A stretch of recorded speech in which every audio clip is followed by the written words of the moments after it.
South Carolina remains among the worst states in this nation for criminal domestic violence. South Carolina ranking 7th in the country, according to some numbers released by the Violence Policy Center.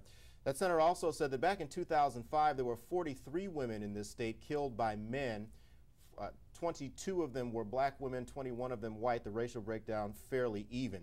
October is Domestic Violence Awareness Month, and it began with this annual ceremony at the State House. It is called Silent Witness, where friends and relatives remember victims by displaying silhouettes of their loved ones.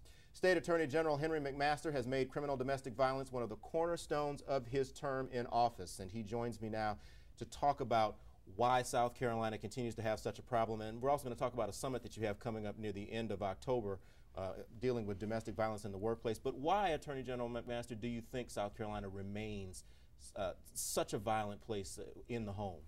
I do not know, and that's something I guess the psychiatrists and psychologists and social workers would have to answer. I really don't know. All I know is that I discovered that we have about 36,000 police reports filed a year, usually women calling and actually filing a police report for criminal domestic violence, that is just getting beaten. And I also know statistically that it takes a woman, for a lot of very good reasons, takes between 12 and 15 beatings before she even calls the law. And so if you look at that, you realize we got a lot of bad stuff going on, a lot of people being hurt.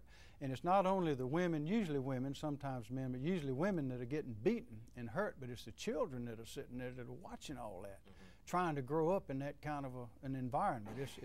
It's hard to overcome that. So it's a bad problem. I think it is the worst criminal problem we have in the state. Now, I know that you recently did a summit for pastors and other church leaders in Marion County.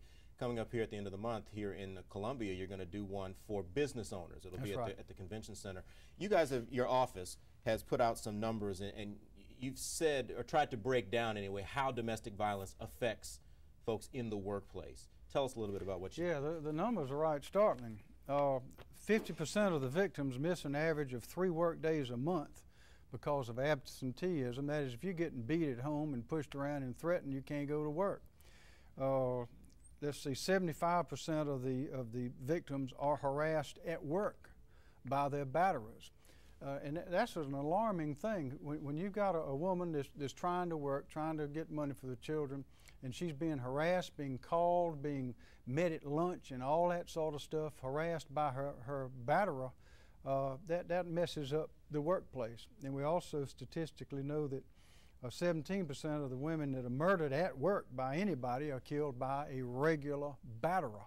So this has an enormous effect on running a business. You got people getting hurt and being threatened and all that. I mean, it really cuts into the working environment and the profitability of the company. So it's a big question for businesses, in addition to the harm that it does to the person getting hurt and the children trying to grow up there. Now, what will the business owners who attend the summit on October 25th learn at the session? They're going to find out how bad a problem it is.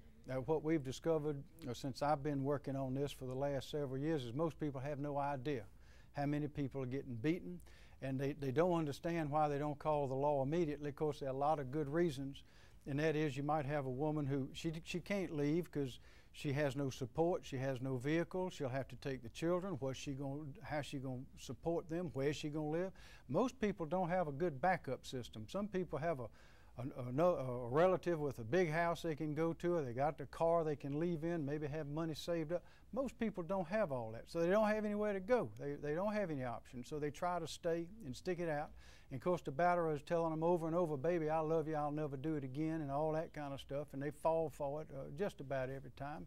It's a horrible thing, but we're going to tell that to these business owners, and we're going to describe the depth of the problem, and we want to make it clear that this is a secret that these victims cannot keep anymore.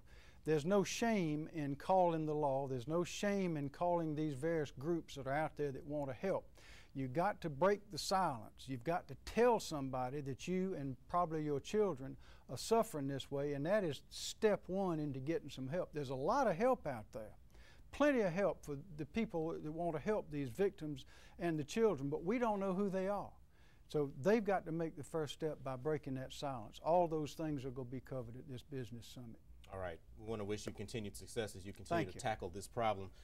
Attorney General Henry McMaster, we thank you for coming in. I want to tell you about this seminar that's coming up October 25th at the Columbia Metropolitan Convention Center. It is called Domestic Violence and the Workplace. It is your business. Registration is free. The session will be from 10 o'clock in the morning until 2 that afternoon, and we do have a link to registration information on our website, wach.com.